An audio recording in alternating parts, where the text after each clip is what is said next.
Hey, this is Fifer, 12:50 a.m. The Fan, beautiful Milwaukee, Wisconsin, here on a Sunday evening. Normally, we record on Mondays. However, I have a Cub Scout deal that I have to do a field trip for Cub Scouts tomorrow night. So I won't be around to be able to record the podcast. So Nathan Marzion, nice enough as always to accommodate my schedule and do it after a Bucks loss to the Utah Jazz tonight. Now, again, remember, there was no Middleton. There was no Brook Lopez, still out for personal reasons. And by the way, you can follow Nathan Marzion on Twitter at Nathan Marzion. You can follow me at Sparky Radio. So the question is it acceptable to lose this game without Brook Lopez and Chris Middleton, knowing that this is your fourth game on this West Coast trip right now, having played yesterday against the Dallas Mavericks? Is it acceptable to lose this game, in your opinion, Nathan? I mean, I don't consider any game to be unacceptable to lose, really. I mean, you're in the NBA, teams can get hot, you can go cold, anything can happen. Obviously, the way they lost this game's frustrating. You get outscored 40-13 in the fourth. They were in control for 3 quarters and just had a terrible fourth quarter. But at the end of the day, this was the opposite of what they'd been doing for most of the season, where if you looked at the game as a whole, they weren't very good, but they kind of just made plays at the end to win. And it was kind of, okay, they won ugly. This game, it was the opposite. If you looked at the game as a whole, they were pretty good. They were in control, and they had a just brutal finish to this game, and they lost. I think you can chalk some of it up to being on the second night of a back-to-back, some of it to just missing some open shots, some of it to the Jazz getting hot and them just, being off for one quarter. I'm not nearly as upset at this loss as I was for, say, that Blazers game on last Wednesday, because they looked good for 3 quarters. If literally I just Twitter gets me so frustrated during games like this, because it's like 30 minutes ago, people on there would be like, "This team's back. This team looks really good. Everything's good," and 30 minutes, one quarter of basketball, and all of a sudden this team sucks. They have no chance. It's like, you cannot be so reactionary to every single thing, every single outcome, stuff happens, and obviously it's a terrible finish. It was brutal. You wanted them to play better. You want to win the game, but second night of a back-to-back, you just kind of ran out of gas at the end. And I mean, there's several things I liked. I really liked their defense for 3 quarters in this game, but it's not going to look good when you look at the end total of 123 points.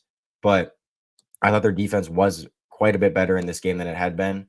And, their offense was fine even without Dame playing well. Their offense had been looking fine, and they just all of a sudden couldn't hit a shot down the stretch, and they just collapsed. I'm not going to let this collapse, one quarter of really bad basketball, make me say this team sucks. Again, we've seen the opposite of this plenty of times this season, and people were upset at the opposite of this. People were upset when they'd look bad and win, and people would say, well, they look bad. Well, they're not playing well. And this was the opposite. They looked pretty good for most of this game. They just had one brutal quarter. AJ. Come on, man. I get a little fired up about a little AJ Green stuff, man. Dude hit that shot from 30 feet, turned around, looked at his bench like he was something. But this is what I don't understand. Why didn't you go back to that dude in the second half? I mean, it was like they forgot what he did in the first half. Look, if I don't care what your name is. It could be Nathan Marzion out there. We've seen his videos on YouTube. But it could be Marzion out there. And if Marzion is feeling it a little bit, just feed him. Here, keep going, right? Whatever. After the 30-footer, he hit it. He tried another one. He checked, whatever you want to call it, missed it, fine. And then after that, it was like, okay, we're good. You had your run.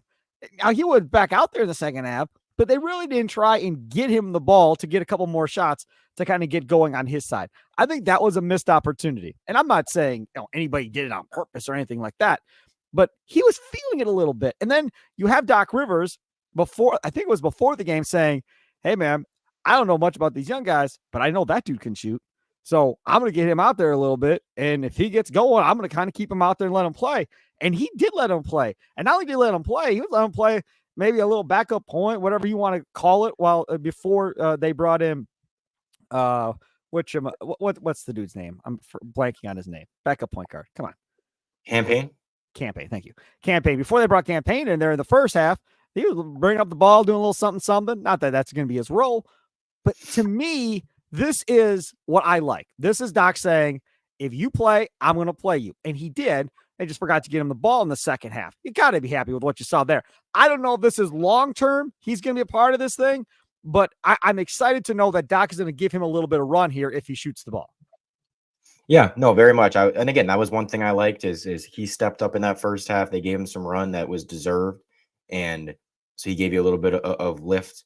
And Bobby had a good first 3 quarters of this game where he was scoring, he was hitting his shots, and he looked good.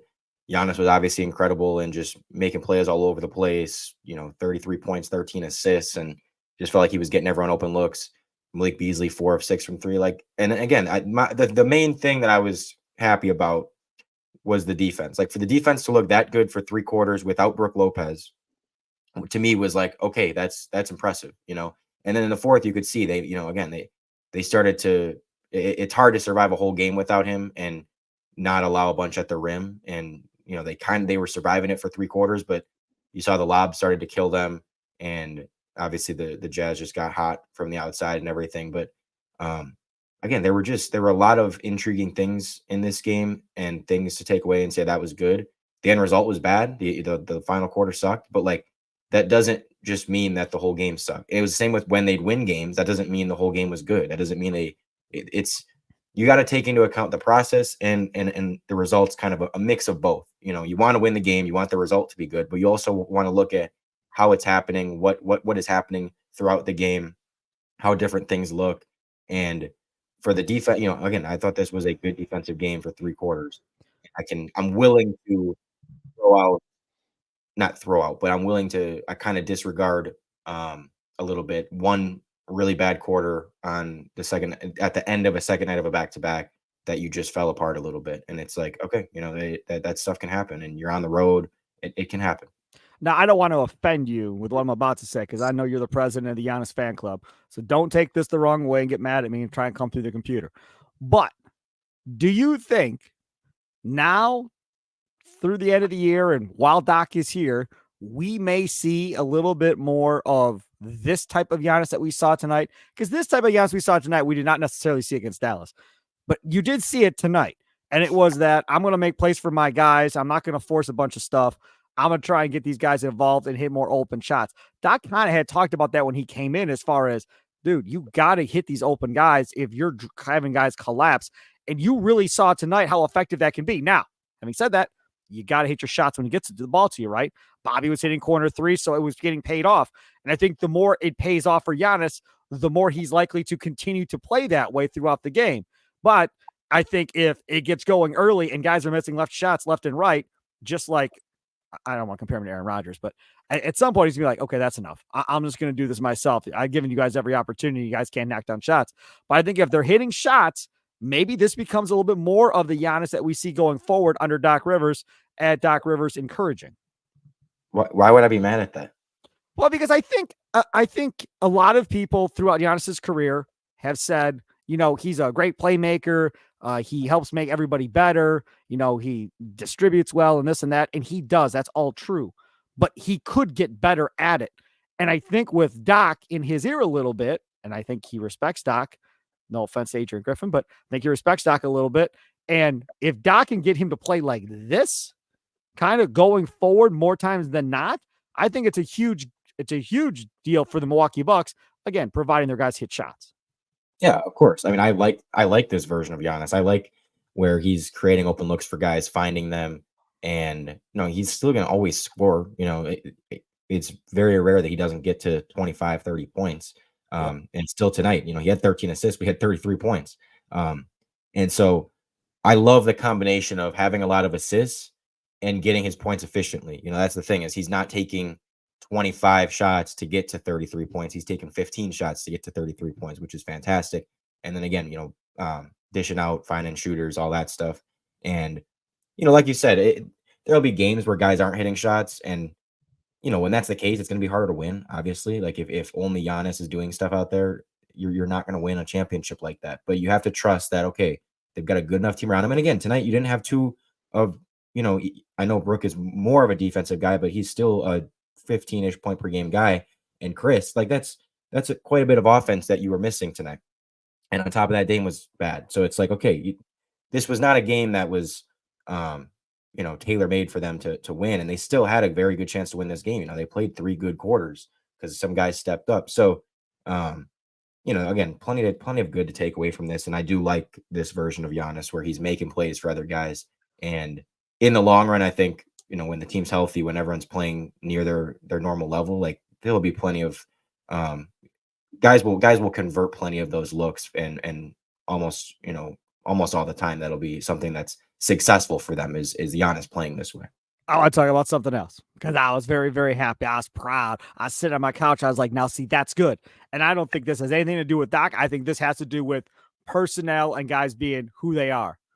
That Colin Sexton Giannis fiasco that happened there, where it looked like to me he threw an arm at him at Giannis and knocked him in the ground, and then he starts jawing over the top of him. Giannis would have got kicked out for that easily, but he's jawing over the top of him. And then Beasley acts like he's coming to the bench. We know he wasn't. Comes running to the bench. Poof, hits him. Sexton pops up, comes running over. But again, that's one of your guys taking care of your superstar, right? And not saying that he's going to be the enforcer, but that's somebody still looking out like, you aren't going to do that to my guy. Like, that's just not going to happen. Now, again, saw a lot of it on social media. Giannis stares at somebody and gets in all kinds of trouble. Sexton does that crap and gets away with it. Can't control that, have no way of controlling that. But what you can control as a player on that team with Giannis is defending your guy and making sure they don't get away with it. And Beasley was that guy. Normally it's Middleton and maybe sometimes Brook. For Beasley to do it, very, very happy with Malik Beasley for doing that. Yeah, that was cool to see. And, I'm glad that they obviously show they always have, Giannis's back in particular, but, even with other guys, when stuff's going on there, they seem to be fighting for each other. The chemistry's there, they like each other. And so always a good thing to see.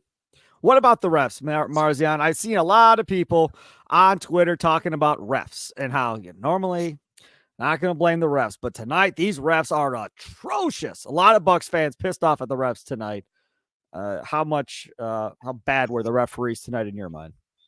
I mean, it definitely like, and I don't like bringing this stuff up because I don't like to sound like I'm being just bitter and sore loser type of stuff, because I know only the losing team blames the refs usually. And I mean, to be fair, people were complaining about it even when we were winning by 15, 20 points. The refs still were bad.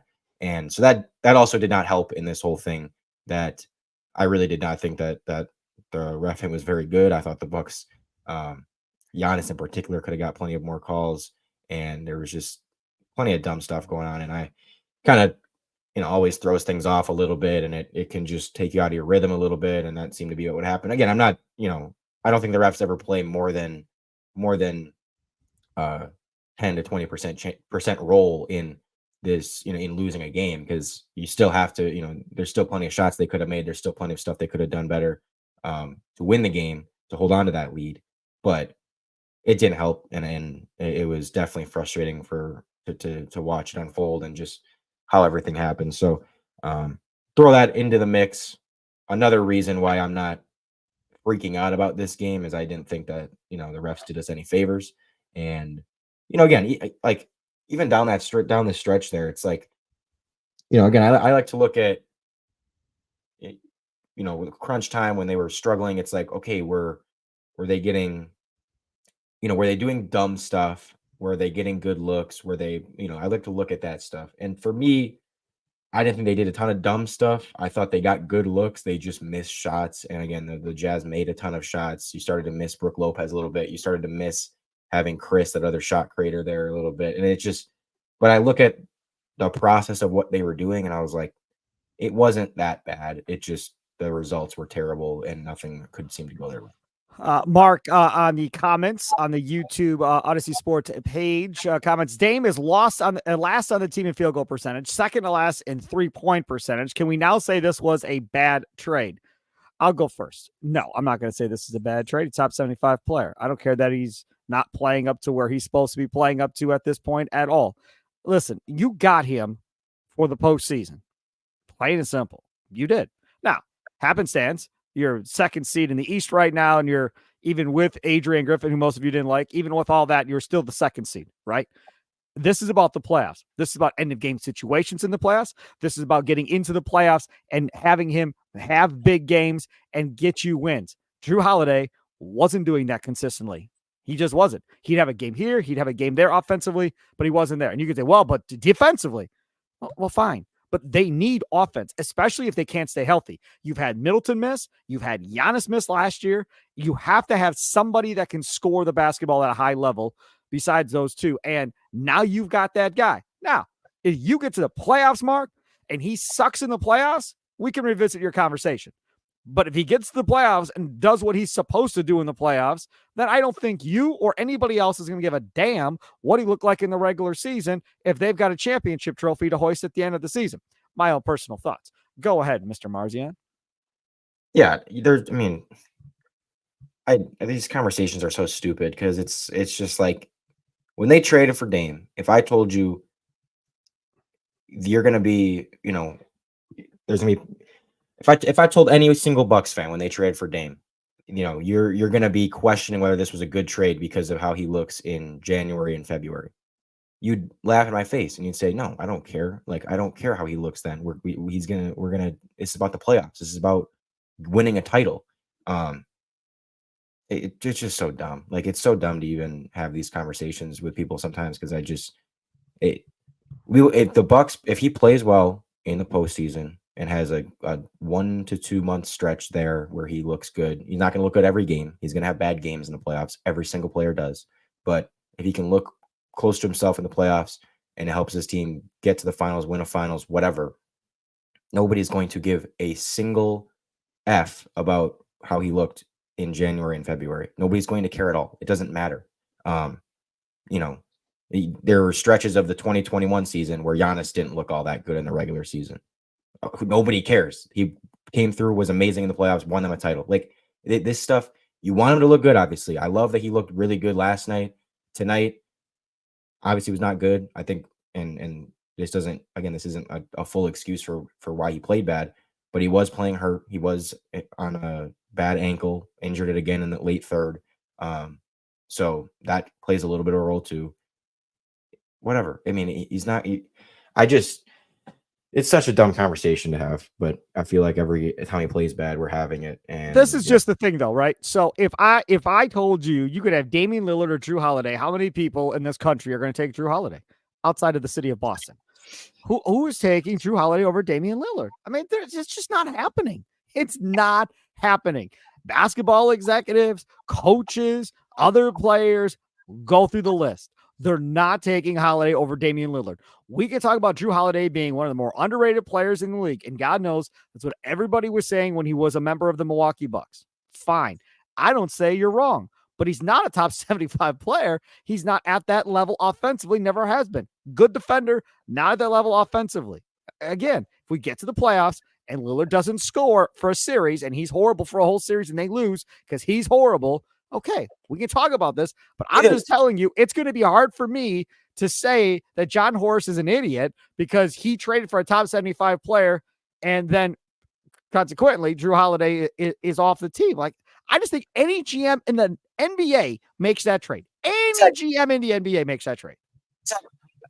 I'm like, even if he does suck in the playoff, even if he plays terrible, you're not going to look back on that trade and say, "Oh, why did they do that?" Like, it's obvious why they did it. It's so blatantly obvious. When it happened, there was not a single person that questioned it because even if it doesn't work out, it is obvious that that was the right move to make, to go for a player like that and raise your ceiling. And if it works out, it's going to be amazing. It's not a question about whether this was a good trade or not. We're going to find out if it works. We're going to find out, you can say, looking back on it, did it end up working out? Did it get them their titles? Did it blah, blah, blah? But there's no way, and no matter what happens, I'm ever going to look back and say, man, I really regret them trading for Damian Lillard. Like, if they don't win it with Damian Lillard, I sure as hell don't think they're going to win it. They would have won it with Jrue Holiday instead of Damian Lillard. Like, if Jrue Holiday was on this team, I don't think that this team's better than they are right now. I don't think that they're better going forward or have a better chance of winning the title than they do right now. Like, it's just it's so exhausting to always talk about this stuff like I this am because honest. I didn't think we'd have this conversation at any point this year. When they made that trade, if you would have told me you didn't think in any because February, nobody in their right mind should care this much about how that guy looks right now. We should care about the playoffs. You should care about it. It's like again, if I told you that you'd be freaking out about how Damian Lillard looks in early February, you'd be like, why the hell would I care about that? Like, this gonna help us win a championship. It's like, oh my gosh, man. It's just it there shouldn't be these conversations. And again, you can talk about him struggling. I'm not saying you can never criticize the guy or whatever, but talking about the trade, there's no question the trade had to be made. The trade was a good trade. All of that. It's just there's not a question about it. If you want to sit there and say he's got to be better, we need to see it more consistently. He's got to get his shot back, all that stuff. Fair. But don't talk about the trade as if it was some bad trade and I wish we could go back and not do the trade. That's ridiculous talk. And yeah. he's all fired up now. Nathan Marzion, follow him on Twitter at Nathan Marzion. You can follow me at Sparky Radio. Take a quick time. I'll come back.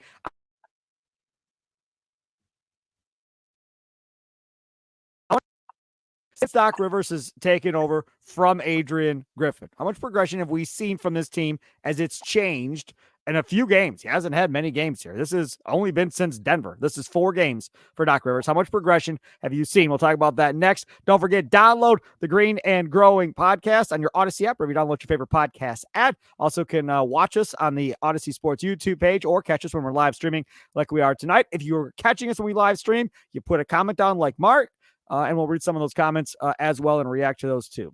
Continuing on next here on Green and Growing.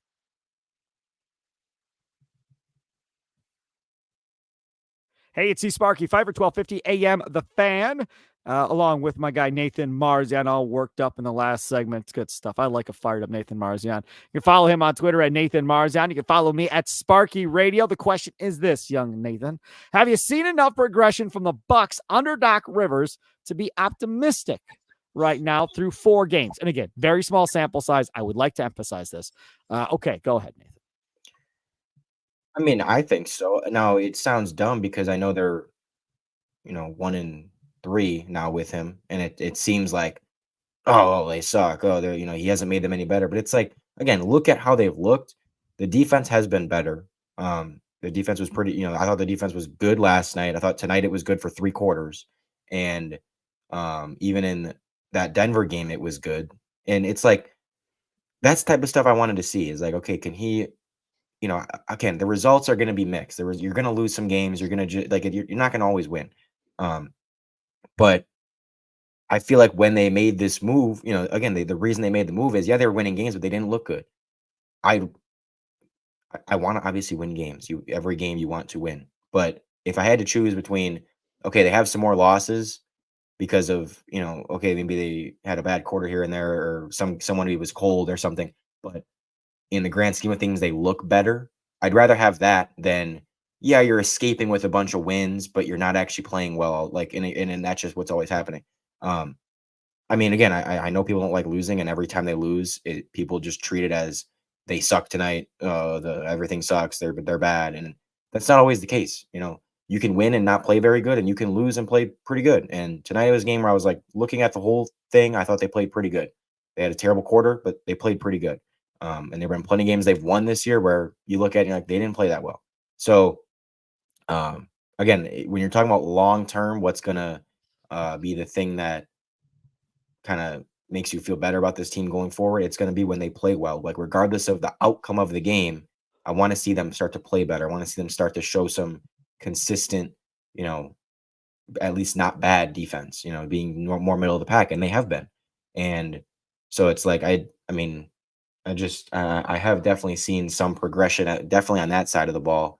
And, offensively, I think the issues will mainly be solved more just by, tonight you get Chris back, you get Brook back, and Dame not being terrible. Like, you still, even with that stuff happening, Dame being off, Chris not being there, Brook not being there, you were, if they had scored, they only scored 13 in the fourth quarter.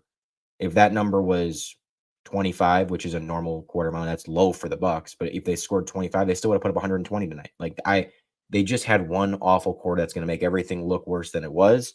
But Again, 1 hour ago, if you asked Bucks fans this question, the answer would overwhelmingly be yes. 1 quarter is not changing that for me. So yeah. All right, so let me tell you a couple of things that I like here. Last night in that Mavericks game, people in the first quarter are like, screw this team. I'm turning off the TV. I'm not watching this crap anymore. They suck. Doesn't matter who the coach is, whatever else. And I tweet out, like, everybody just, all you Avery Bucks fans, just relax for a second. Like, he's putting in everything is new terminology. He's changing things. It's going to take some time. And I know you don't want to hear patience because Nathan and I were telling you patience with Adrian Griffin and give him time. And then he got fired. So we're going to tell you patience with Doc Rivers. He's not getting fired before the playoffs. I don't think. You never know. Jimmy has himself over there now for the Bucks.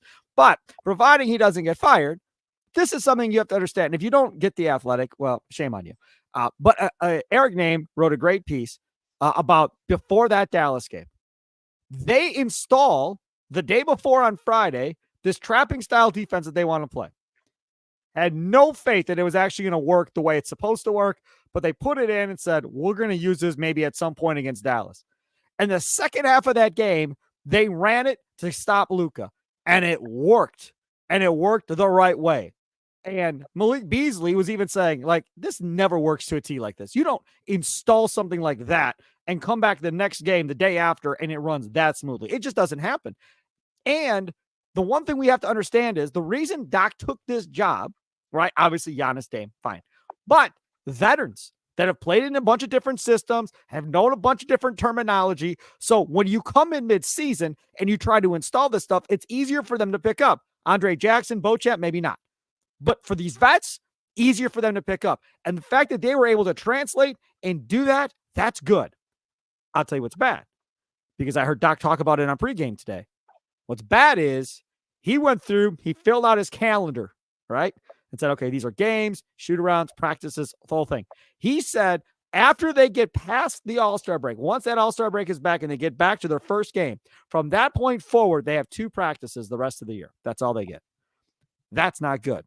So what's going to happen is, and right now it's happening already, these shoot-arounds are much longer because he's installing as well as getting them ready for the game. So he's doing 2 things.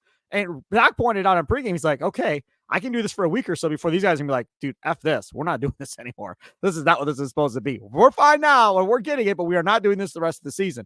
So he's got to try and get as much of this in as he can without having a bunch of practices. So these next couple of weeks before the All-Star break, week and a half, whatever it may be, this is critical for them to pick up as much as they can. And then that first practice after the All-Star break, put some more in, and then it's go time, and hopefully these guys figure it out. This is a difficult situation for them to be in because Doc is not coming in and saying, okay, we're just going to run AG stuff. Doc's coming in going, we're going to run what I want to run, and you're going to have to figure it out as we go here, and I'm going to slowly put my stuff in. And he brought 2 coaches with him and kept the rest of the coaching staff. Again, this is something that does not happen in the NBA. I can't tell you the last time I saw this happen in the NBA, Nathan. Yeah, you have to be patient, and it's the most frustrating thing I have with, again, Twitter and being on there when they're losing is people just don't have any patience with anything. It's like, again, when they lose, it's the end of the world, and it's, oh my God, this team sucks. When they win, oh my God, everything's great. And it's like, you can't be like that. You can't have so many game to game overreactions one way or the other. It's just, yeah, this is a difficult situation, as you said. It's going to take a little bit of time. And again, this isn't like they suck tonight. Like, they had one awful quarter. They were good for 3 quarters. They still showed good signs tonight. And so I'm encouraged. I'm like, they're if they might lose some games that, are frustrating and whatever, but it's like, I just want to see things start to click a little bit, see things start to come together. And I did see that tonight. Like, I saw it on the defensive end for 3 quarters, and that's good. And again, especially when you factor in that this was the second night of a back-to-back. They didn't have Brooke. They didn't have Chris. Like, they looked pretty good, and they just had one awful quarter, man. And it's like, you can't let that totally change your entire opinion on how things are going and what's like, how this whole process is happening.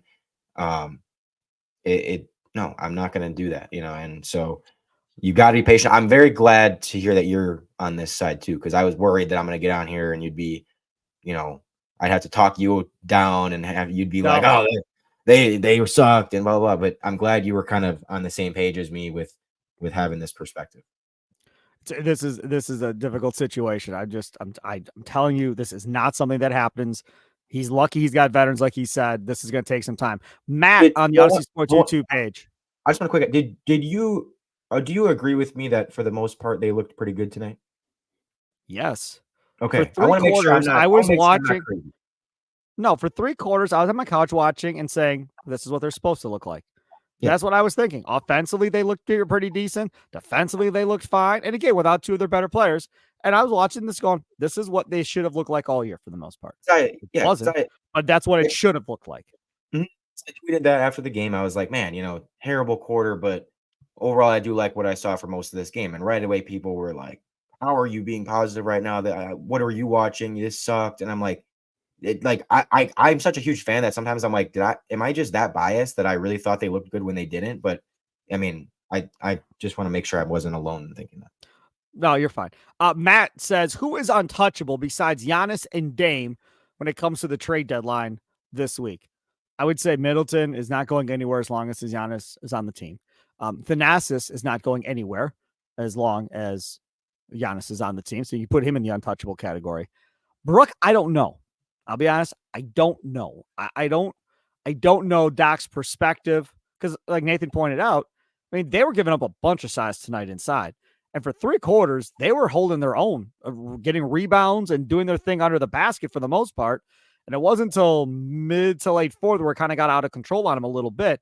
So I don't know his perspective on Brooke Lopez. If it was me, I wouldn't trade Brooke. But for sure, Dame, Giannis, Middleton, Thanasis, those 4 for sure, I would say, will not get traded at the deadline. Brooke, I don't know. Nathan? Yeah, to me, Brooke is untouchable at this point. I mean, virtually. Obviously, basically, like any player is technically tradable for, if you could get, I'm just throwing something out there, but if you could somehow turn Chris Middleton into Jason Tatum, well, yeah, you obviously would do that, but that's never going to happen. But for all intents and purposes, I would say Brooke is basically untouchable because I just don't see there being, and it's the same with Chris, where I'm like, I don't see there being a trade that is realistic that really helps you and makes you a better team by trading that guy. Because and before I was more like, like I think they could listen to some calls. I think that you maybe would have to see what's out there. Like if the Grizzlies wanted to do a trade where you could get Marcus Smart, like maybe they would think about that, or maybe it would possibly happen. But then I mean, the more I've watched and recently I've watching the games, I'm like, he's not going anywhere. Their defense is so much worse when he leaves the court, and it's Giannis out there at the 5 or it's Bobby at the 5. That defense is not nearly the same. And I think, the reason Brooke was struggling in air quotes on defense this season for a little bit was just because of the scheme. He hated that scheme. He hated what Griffin was doing, and it made him look worse. But he has not been worse. Like when he's in the role that he's supposed to be in, and when they're, when you're using him correctly, he's really, really good on defense. He's an elite rim protector. He completely changes, the game on that end. And again, the numbers back it up. Like I think their defensive rating is 10 points worse per 100 possessions than when he's off the court than when he's on. So he's just been such a huge part of that defense for so long that I'm like, I don't see him getting traded. I really think that top 4 is untouchable. Nothing's happening with any of those 4 guys. And then after that, okay, guys start to become tradable. The 2 guys that I would say are unlikely, very unlikely to be dealt, but obviously, they're not untouchable, are Beasley and Crowder. Like I think both of those guys, they're on minimum deals. I just don't see them being traded because I think you're probably just like, okay, it's not worth it. Like they're good enough to just keep them around. But everyone else is pretty much firmly on the trade block when it comes to like Campaign, Bobby, Pat, Marzion. Like those guys are all the ones you're really shopping. I don't think you're shopping any other guys. Take a quick time out. I'm going to come back, wrap it up with a short segment. I want to talk about Doc Rivers coaching the East squad in the NBA All-Star game. We have got to talk about this briefly here on the way out. Download the Green and Growing podcast now on your Odyssey Sports app or not Odyssey Sports, Odyssey app. There you go. Odyssey app or wherever you download your favorite podcast at. Check us out on the Odyssey Sports YouTube page. Back after this.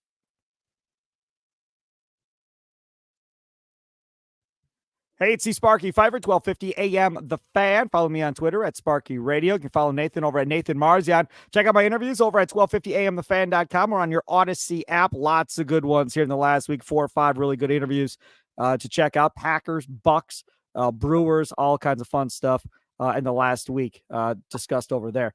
Nathan, Doc Rivers named the head coach for the Bucks. Obviously, that should have been Adrian Griffin. I saw Rainbow Trout on here saying the Adrian Griffin hire was an absolute disaster. Dude, he was going to coach the All-Star team on the Eastern Conference. They're a 2 seed. To say that's an absolute disaster, I guess I'm just not there. Not when you're the 2 seed. It would have been an absolute disaster had they been the 8 seed at this point, and then he got fired. Then, okay, I'll get down with that. Did it work out? No. Was it the right hire? No. I don't know if I call it an absolute disaster, but either way. So Doc's going to get to coach the All-Star game. Doc says the bonus money you get for coaching the All-Star game, he's giving to Griffin. And Doc says the ring that you get, he's going to give that to Griffin too. That he didn't even want to coach the All-Star game. He'd rather go be on a beach for a week and let somebody else coach it. Do you think Joe Prunty should coach the East in the All-Star game, Nathan Marzion? I say, hell yes. Let Joe Prunty coach the All-Star game. Yeah, that'd be awesome, dude. I would love to see Prunty coach that.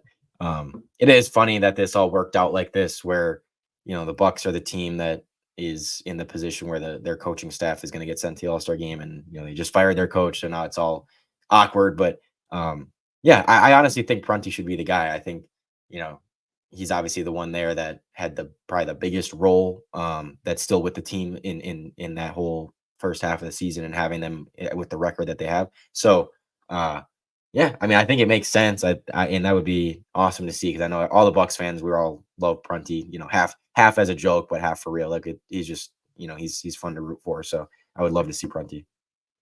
Dude, he was here through the Jason Kidd and Giannis becoming Giannis. Then he's here through this whole fiasco mid-season. I guess to coach the team for a couple of games. And I don't know. I love Prunty. That would be awesome to see Prunty get to coach the All-Star game. All right, that'll do it tonight for Green and Growing, your post-podcast talking about the last couple of games. Make sure to tell your friends and family members, download it on your Odyssey app, or download your favorite podcast app. Check us out on the Odyssey Sports YouTube page. Enjoy the rest of your day. Toodles.